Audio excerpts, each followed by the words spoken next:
아주대학교 조선미 교수는 이런 말을 했습니다. 사는 게 힘들다고 느끼는 것은 예전보다 고통의 총량이 늘어나서 그런 것이 아니라 고통을 견디는 능력이 줄었기 때문이다 했습니다. 우리 인생에 있어서 고통이 없는 사람이 과연 있을까요? 전혀 없습니다. 누구나 인생의 고통은 있습니다. 믿음의 조상이라고 불리는 아브라함도 인생의 고통을 안고 살았고, 동방의 의인이라고 불리는 욥도 인생의 고통이 없지 않았습니다. 고통이 없는 인생을 꿈꾸는 것 옳은가요? 옳지 않습니다. 그렇게 기도하는 것 옳은가요? 옳지 않습니다. 고통은 반드시 함께 합니다. 어떤 사람이 친구들과 대천 바다에 놀러 갔다가 수영을 못하는데 친구들이 물속에 집어 던졌습니다. 물속에서 허우적거리면서 물을 많이 먹고 나왔습니다. 그래서 그가 말하기를 친구들에게 바다의 물을 다 없앴으면 좋겠다. 그러면 그 말이 친구들에게 설득이 됩니까? 말이 됩니까? 말이 되지 않습니다. 아무리 바다의 물을 없앤다고 주장을 해도 그것은 결코 불가능한 일입니다.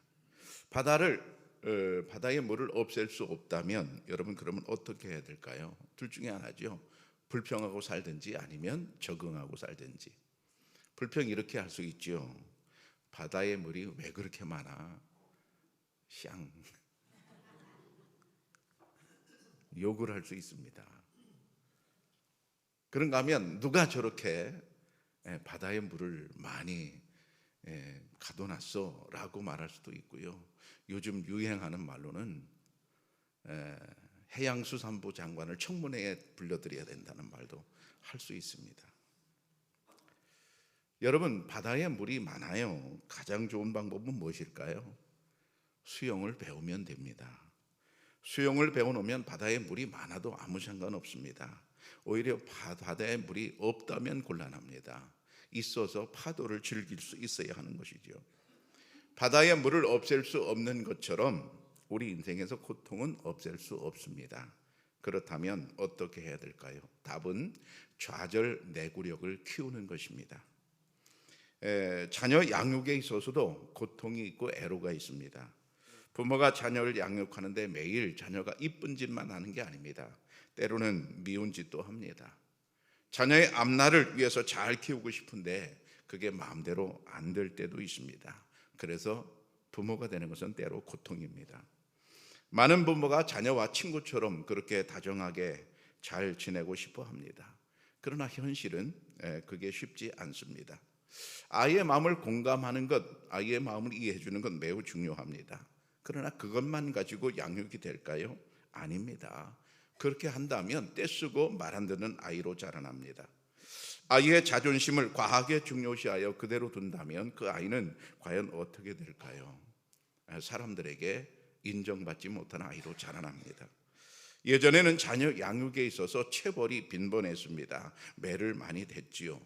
그러나 그것에 반성이 생겼습니다. 그래서 아이의 마음을 읽어주고 아이를 이해해 줘야 된다고 생각하는 부모들입니다. 요즘 감정 코칭이라고 해서 아이를 이해해 주려고 무척 애를 씁니다. 아이 위주로 과하게 공감을 해주다 보니까 문제가 발생합니다. 말 안 듣고 떼쓰는 아이가 되어버립니다. 물론 공감은 필요합니다. 그러나 그것만 가지고는 되지 않습니다. 동시에 통제도 되어야 합니다. 마음 읽기만 해서는 되지 않는다는 얘기입니다. 아이가 자기의 자존감 때문에 그리고 회복 탄력성 때문에 아이의 자존심을 건드리지 않으려는 부모들이 많습니다. 그래서 한쪽은 매우 좋아졌어요. 그런데 또 한쪽이 문제가 생겼습니다. 자녀에게 친구 같은 부모가 되고 싶다가 결국 자녀에게 휘둘리는 부모가 되고 말았습니다. 그리고 나중엔 아이와 이제 싸우는 부모가 되고 말았어요. 부모가 아이를 아무리 훈육하려고 해도 훈육이 먹히지 않을 그런 아이가 되어버렸습니다. 아이는 자기에게 어떤 힘이 있는지 어떤 권력이 있는지 생각을 하고 있습니다. 그래서 부모가 밥 먹었으니 이따 까라 그러면 그 부모의 말을 따라서 이 닦는 게 아니라 이유를 묻습니다. 왜 이 닦아야 되는데요? 라고 묻습니다. 처음에는 물론 왜 이 닦아야 되는지 몰라서 묻겠지만, 그러나 부모가 대답을 계속 하다 보면 아이는 계속해서 물어요. 매일같이 물어요. 이유를 알고 싶어서 묻는 게 아니라 하기 싫어서 그냥 물어보는 겁니다. 그렇게 되면, 결국 그렇게 자라게 되면 그 아이는 공동체의 규범을 잘 모르는 아이로 자라나게 됩니다. 부모와 자녀의 경계가 분명해야 되는데, 이것이 무너진 가정의 자녀는 부모도 힘들지만 자녀도 역시 힘듭니다. 부모가 부모 자리에 없으면 아이는 불안감을 느낍니다. 마치 보호하는 울타리가 없는 것처럼 그렇게 느낍니다. 그렇게 불안한 상태에서는 뭘 해도 잘 되지 않습니다. 그래서 자녀가 자기 마음대로 안 되니까 불안하고 그 스트레스로 엄마에게 소리 지르고 발로 엄마를 차게 되는 것입니다. 자기 조절이 안 되는 거죠. 뭔가가 얽히면서 자꾸만 더 악화가 됩니다. 그러니까 결국 친구 같은 부모가 좋은 것 같지만 그게 좋은 것만은 아닙니다. 부모는 부모 자리에 있어야 하고 자녀는 자녀의 자리에 있어야 합니다. 권위적인 부모가 되라는 말이 아니라 권위 있는 부모가 되어야 한다는 말입니다. 여기서 말하는 권위라고 하는 것은 강압적이고 독단적인 그것을 말하는 게 아닙니다. 자녀가 부모를 부모로 인정할 수 있을 정도의 그런 자리가 있어야 한다는 얘기입니다. 그래야 학교에 가서도 선생님을 인정하고 선생님의 말을 따르고 좋은 학생이 될 수 있습니다. 그래야 단체 생활도 가능한 것입니다. 자녀가 집에서 공주가 되고 왕자가 되어서 자기 마음대로 뭐든지 다 할 수 있게 되면 여러분 어떻게 됩니까? 그렇게 자라게 되면 첫 번째 쓴맛을 보게 됩니다. 어디 가서? 유치원에 가서 보게 됩니다. 유치원에 가서는 자기 마음대로 안 되거든요. 자꾸 통제가 오거든요. 그러면 물건을 던지고 아우성을 막 칩니다. 유치원에서 싫어하지요. 어떻게 됩니까? 결국 이 아이는 거기서 아주 슬픈 쓴맛을 보면서 자라게 됩니다. 그러니까 그러기 전에 자기 집에 있을 때부터 이제 좌절 내구력을 키워줘야 되는 것입니다. 좌절 내구력이라고 하는 것은 실패나 실수와 같은 좌절을 경험했을 때 쉽게 무너지지 않고 다시 일어설 수 있는 힘을 의미합니다. 작은 좌절을 겪고 이를 견디면서 자아의 힘을 키우는 그런 과정이 꼭 필요합니다. 아이가 원하는 것을 들어주지 않으면 부모의 마음에 아이가 상처가 될까 봐 걱정이 되기도 합니다. 그러나 생각해 볼 것은 지금 당장의 좌절이 나중의 좌절보다 훨씬 더 나은 것입니다. 자, 이런 예를 들어보면 아이가 놀이터에서 놀고 있습니다. 저녁 시간이 되었습니다. 엄마는 애를 데려가서 씻기고 저녁을 먹이고 싶어 합니다. 그래서 그만 놀고 집에 가자 그러면 아이들이 엄마 갑시다. 그런 아이들 별로 없습니다. 더 놀고 가자고 합니다. 친구들도 아직 있고 노는 게 너무 재밌습니다. 밥 먹는 게 이제 잃어버렸죠. 그러면 더 놀겠다고 하는 이 아이에게 어떻게 합니까? 계속해서 더 놀게 그냥 버려둬야 됩니까? 안 됩니다. 아이의 손을 잡아 끌되 억지로 잡아 끌 건 없지만은 적당히 잡아 끌되 귓속말로 공감을 해줘야 돼요. 너 더 놀고 싶구나. 속상하겠다. 그러나 지금 가서 밥 먹어야 돼 라고 분명히 선을 그어줘야 됩니다. 두 가지가 이루어지는 거죠. 하나는 행동 통제가 이루어집니다. 계속 놀지 않고 집에 가야 되는 행동 통제가 이루어집니다. 또 한 가지는 아이의 마음을 공감해주는 공감이 이루어집니다. 이 두 가지가 다 있어야 되는 거죠. 아이가 자기가 하고 싶어도 할 수 없는 그런 일이 있다는 사실을 그 시간에 아이는 배우는 것입니다. 아이가 무엇이든 할 수 있는 자율권을 가지고 있다면 좋을 것 같습니다. 그러면 아이가 마냥 행복할 것 같습니다. 여러분 과연 그럴까요? 아닙니다. 아이가 놀이터에서 놀고 싶어도 더 놀 수 없는 그런 사실이 있다는 것을 경험하게 해주는 것이 필요합니다. 이러한 사소한 좌절을 경험하면서 더 큰 좌절을 견디는 힘이 과연 이제 만들어지는 것입니다. 회복 탄력성이 매우 중요하잖아요. 인생에 회복 탄력성의 기초는 좌절 내구력에서 나옵니다.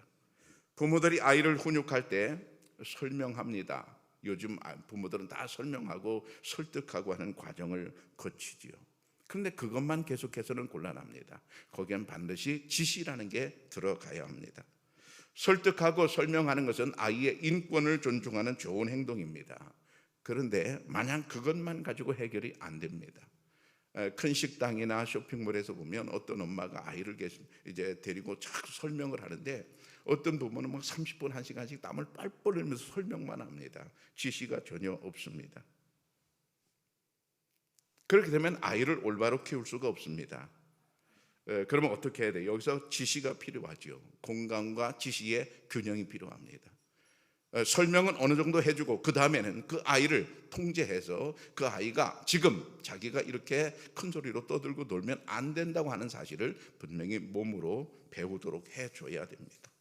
모든 것을 설명하고 모든 것을 설득하려고만 하면 아이는 자꾸만 왜 그래야 하는지를 자꾸만 묻습니다. 설명드린 것처럼 왜 그래야 되는지, 왜 그래야 돼요? 라고 물을 때 왜 그래야 되는지 이유를 몰라서 묻는 게 아닙니다. 아이는 속셈이 있어서 묻는 겁니다. 예를 들면 이런 거죠. 저는 아들만 둘을 키웠는데요. 하나는 결혼을 했고 하나는 아직 결혼을 안 했는데 그 큰애가, 결혼한 큰애가 5살쯤 됐을 때 치과를 가게 됐습니다. 치과 가는 것까지도 힘들었죠.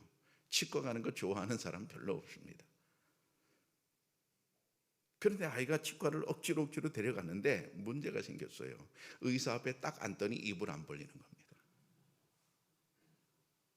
무서운 거죠. 입 벌리는 게 무서운 거죠. 입 벌리면 큰일 날 줄 아는 겁니다. 겁이 엄청 많거든요.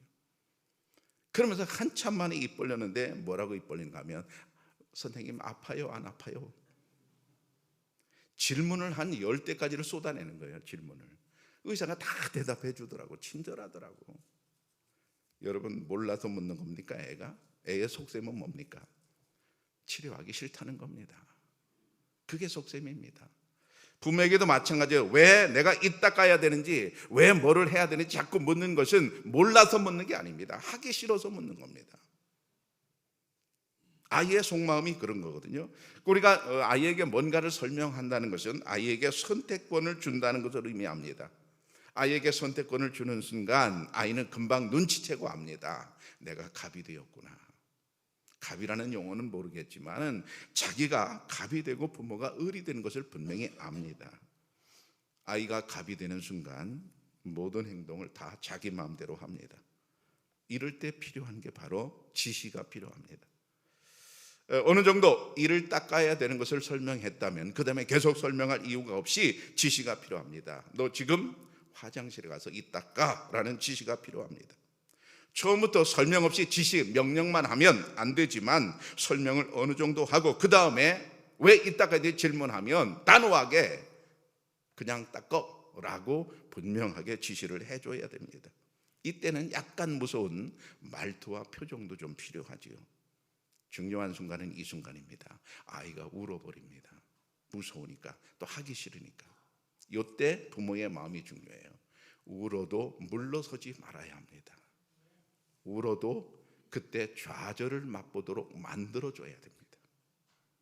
우는 것은 좌절한다는 얘기거든요. 아이가 그때 아이가 좌절을 맛보도록 만들어줘야 됩니다. 반드시 해야 할 일은 네가 해야 한다는 이 사실을 가르쳐 줘야 됩니다. 예를 들면 유치원에 가는 것, 양치질하는 것 반드시 해야 될 일이지요. 이것은 타협이 필요하지 않다고 하는 사실을 분명히 가르쳐 줘야 됩니다. 무슨 얘기입니까?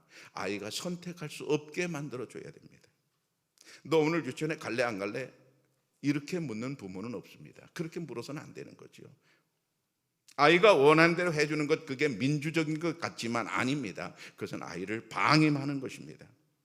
아이가 어느 정도 선을 넘어갈 때 처벌을 망설이거나 처벌을 피해서는 안 됩니다.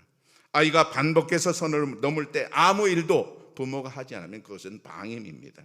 훈육은 부모의 선택이 아니라 의무입니다. 아이에게 제한을 주지 않으면 결국 나중에 세상은 그 아이를 미워하게 됩니다. 이 사실을 꼭 기억해야 됩니다. 아이에게 제한을 주지 않으면 그 아이는 커서 나중에 세상 사람들에게 미움을 받는 사람이 된다, 그런 얘기입니다.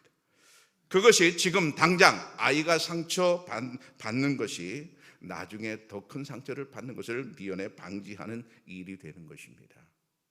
친구 관계 속에서, 직장에서 아이는 끊임없이 선을 요구하게 됩니다. 선을 넘어가는 아이에게 너 너무 넘어온다, 너 너무 지나치다 하는 것을 자꾸만 얘기를 듣게 됩니다. 왜 그 아이가 자꾸 그런 얘기를 듣게 될까요? 그 아이가 선을 모르기 때문입니다. 그렇게 되지 않으려면, 그 아이가 세상으로부터 미움받게 되지 않으려면 지금부터 선을 가르쳐야 돼요. 요 정도는 네가 반드시 해야 되는 일이다, 이걸 넘어가면 안 된다 하는 것을 분명히 가르쳐 줘야 됩니다. 제롬 케이건이라고 하는 미국의 심리학자는 규칙이 없는 아이는 불안하다라고 말했습니다. 생각을 많이 해볼 말입니다. 규칙이 없는 아이는 불안하다. 아이는 자유를 원합니다. 그러나 동시에 적당한 규칙, 적당한 규제도 있어야 합니다. 부모가 지나치게 자기 아이의 감정을 배려하게 되면 아이는 자신의 감정에 의존하게 됩니다. 특히 자신의 분에 의존합니다. 그래서 여차하면 그냥 울어버리고 여차하면 그냥 분을 냅니다. 그게 심해지면 아이는 통제할 수 없는 상태가 되어버립니다. 그러면 해결책은 무엇입니까? 훈육입니다. 사랑하는 방법을 어릴 적부터 조금씩 가르쳐 주는 것입니다. 훈육도 사랑입니다. 때로는 달콤함보다 씁쓸함이 더 건강하게 만드는 법입니다. 사랑하는 자녀가 여러분 잘 되기를 바란다면 좋지 않은 행동을 했을 때 반드시 좌절을 경험하도록 해줘야 합니다. 지금 좌절을 겪어야 나중에 더 큰 좌절을 겪지 않는 법입니다. 이렇게 배운 좌절 내구력이 그의 인생을 편안하게 만들어줍니다. 좌절 내구력이 강한 사람은 실수와 실패 앞에서 내가 어떻게 해결하지 하면서 해결책을 찾아갈 수 있습니다. 그러나 내구력이 약한 사람은 실패하고 곧바로 포기하고 맙니다. 그러므로 우리가 실패를 통해서 배우는 기회가 되는 것이죠. 오늘 본문으로 가보면 베드로를 예수님께서 보시고 베드로가 실패할 것을 면전에서 말씀하십니다. 38절에 보면 내가 진실로 진실로 네게 이르노니 닭 울기 전에 내가 3번 나를 부인하리라, 이렇게 말씀하시거든요. 우린 이 장면을 너무나 많이 들어서 너무나 잘 알고 있죠. 근데 베드로를 우리가 생각해 보십시다. 베드로, 내가 베드로예요. 예수님께서 나에게 네가 나를 부인할 것이다 말씀하세요. 그때 영화로 찍는다면 베드로의 얼굴이 어떻게 변했을까요? 기분 좋아서 환하게 웃고 있었을까요? 기분이 썩 좋지 않았을 것입니다. 섭섭했을 것입니다. 서운했을 것입니다. 왜냐하면 베드로의 지금 마음은 예수님을 배반할 생각이 손톱만큼도 없어요. 사실이거든요. 나는 예수님을 배반할 마음이 전혀 없어요. 근데 예수님은 나보고 배반한대요. 아직 배반하지 않았어요. 아직 사건이 터지지 않았어요. 아직 일이 벌어지지 않았어요. 그런데 예수님은 나보고 배반한대요. 나를 몰라도 너무 몰라요. 그때 베드로의 마음은 그랬을 것입니다. 예수님 나를 몰라도 너무 모른다. 내가 얼마나 예수님 사랑하는지, 내가 얼마나 예수님을 믿는지 예수님은 나를 너무 모른다. 내 믿음을 너무 모른다. 그럴 수 있습니다. 베드로는. 왜 그런가 하면 베드로의 마음은 이겁니다. 37절에 보면 주를 위하여 목숨을 버리겠나이다. 예수님을 위해서 내가 목숨까지 버리겠습니다. 정말로 목숨을 버릴 마음을 베드로는 갖고 있는 거거든요. 나중에 어떻게 됐지만 여러분, 당장 그때만큼은 베드로의 마음은 전심으로 목숨을 버리고 싶은 거였어요. 정말 그렇게 예수님을 사랑했어요. 그런데 예수님께서 너가 나를 배반한다고 할 때 여러분, 베드로의 마음이 얼마나 묘했겠어요. 여러분, 상대방의 사람이 나의 마음을 안 알아주면 우리는 막 뒤집히잖아요. 속이 막 뒤집히잖아요. 왜 내 마음을 몰라주냐고 뒤집히잖아요. 근데 예수님은 아주 정색을 하시고 베드로야, 내가 나를 부인하리라. 베드로는 배반할 마음은 조금도 없었는데 예수님 배반한다고 그러세요. 여러분, 나중에 베드로가 배반했잖아요. 우리에게 무엇을 가르쳐 줍니까? 세상은 내가 마음먹은 대로 굴러가지 않는다는 겁니다. 세상, 우리가 신앙생활 마찬가지예요. 내가 마음 먹은 대로 신앙생활 되는 게 아니라는 거예요. 베드로의 마음대로라면 베드로의 지금 마음은 절대로 예수님 배반하지 않는 거예요. 아주 굳게 마음 먹었어요. 예수님이 뭐라고 해도 나 예수님 배반 안 해요. 지금 이 순간만큼은 그래요. 그런데 베드로의 마음대로 그렇게 되지 않았어요. 우리도 주님을 사랑합니다. 우리도 교회를 사랑합니다. 교회를 위해서, 주님을 위해서 나는 정말 목숨까지 바치고 열심히 일하고 싶습니다. 근데 신앙생활 내 마음대로 되지 않아요. 내 마음대로 됩니까? 아니에요. 우리는 실수할 수 있습니다. 우리는 실패할 수 있습니다. 나는 잘하고 싶은데 예수님을 배반할 수 있어요. 나는 목숨까지 버리고 싶은데, 그런데 예수님께 슬픔을 드릴 수 있어요. 근데 예수님 말씀 보면 더 가슴 아픈 말씀이 하나 있어요. 3번이라고 그러죠. 3번. 네가 나를 3번 부인하리라. 이건 너무 잔인하지 않아요? 그냥 예수님께서 3번이라는 말을 빼고 네가 나를 부인하리라 그러면 적당히 넘어갈 수 있잖아요. 근데 예수님 아니에요. 3번 나를 부인하리라. 그 예수님께서는 베드로가 3번 부인할 걸 아셨고, 베드로가 만약 1번 부인했다 그러면 그건 은근슬쩍 넘어갈 수 있어요. 베드로가. 그렇죠? 1번 그랬으면 그냥 나 그때 실수했어. 그때 내가 말이 헛나왔어. 그렇고 그냥 묻고 넘어갈 수 있어요. 근데 아니에요. 예수님 말씀 뭐래요? 너는 나를 3번 부인할 것이야. 베드로가 이 말 들었을 때 기분이 어땠을까요? 1번도 아니고 3번씩이나 예수님 부인한다고요? 예수님 그런 말 하지 마세요. 내가 누굽니까? 나 베드로입니다. 내가 누굽니까? 나중에 베드로가 예루살렘 교회 담임 목사가 되거든요. 목사님 예수님 나 담임 목사 될 사람이란 말이에요. 나 담임 목사란 말이에요. 근데 내가 3번 부인한다고요? 베드로의 심정은 그럴 수 있어요. 근데 예수님 3번 부인할 거 아셨는데, 이상한 일은 3번 부인할 때까지 그냥 나중에 내버려 두시거든요. 그러면 1번 부인했을 때 거기서 막으셔야죠. 왜? 목사 될 사람인데, 나중에 지도자가 될 사람인데, 1번 부인했을 때 야 그만해. 너 나중 일 생각하고 너 체면 있지. 너 그만해. 이제 그리고 예수님 그것을 1번만 부인시키고 3번까지 안 가도록 만드실 수 있죠. 얼마든지. 그런데 아니에요. 너가 나를 3번 부인하리라 말씀하시고 3번 부인할 때까지 그냥 내버려 두세요. 왜 그러셨을까요? 왜 그러셨을까요? 완전한 실패를 맛보게 하십니다. 다시 강조합니다. 완전한 실패를 맛보게 하십니다. 베드로가 완전히 실패합니다. 3번씩이나 예수님 부인합니다. 나중에 자기 제자들 만났을 때, 11명의 제자들 만났을 때 얼굴을 어떻게 들었을까요? 얼굴을 들을 수 없게 만들어 놓으시는 거예요. 나중에 그가 설교하거든요. 단에서 설교하거든요. 예루살렘 교회에서 설교하거든요. 설교하는 담임 목사가 설교할 수 없게끔, 창피해서 단에 설 수 없게끔 예수님께서 그냥 내버려 두시는 거예요. 왜 그러셨을까요? 여기에는 주님의 깊은 섭리가 들어있는데요. 36절이 답입니다. 내가 가는 곳에 지금은 따라올 수 없으나 후에는 따라오리라. 여기 후에는 따라오리라, 그런데 아콜루데세이스라는 말인데요, 미래형으로 쓰여 있습니다. 다시 말하면 내가 지금은 실패하지만 실패가 끝은 아니다는 것을 말씀하고 있는 거예요. 실패가 끝은 아니다. 미래에 있을 단정적인 예언의 말씀인데 이 말씀이 사실되었잖아요. 베드로는 나중에 다시 돌아왔습니다. 처음엔 배반했지만 다시 돌아와서 복음을 전하다가 체포되어서 십자가에 죽었는데 거꾸로 매달려 죽었잖아요. 여러분 무슨 얘기입니까? 지금 실패가 끝은 아니다. 베드로야, 내가 나를 3번 부인할 거다. 그러나 그게 끝은 아니다. 나중엔 내가 다시 돌아와서 내가 가는 길을 너도 갈 것이다.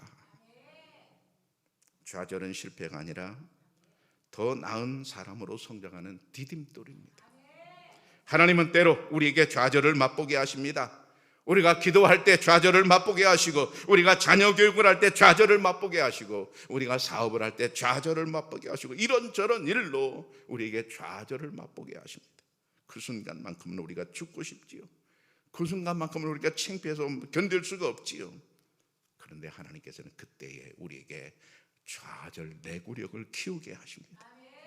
그래야 내가 살아갈 수가 있습니다. 여러분, 수영을 배워 바다를 즐기시기를 바랍니다. 바다의 물을 원망할 것이 아니라 수영을 배워서 바다의 파도를 즐겨야 할 것입니다. 수영을 배워 여러분의 인생의 바다를 잘 항해하시기를 축복합니다. 사랑하는 총회학교의 성도 여러분, 혹시 지금 너무 고통스러우십니까? 고통을 견디는 능력을 가지시기를 바랍니다. 좌절 내구력을 키우시기를 바랍니다. 좌절을 맛보면서도 그 속에서 성숙한 그리스도인으로 나아가시기를 바랍니다. 좌절의 순간에도 하나님은 여전히 우리와 함께 하십니다.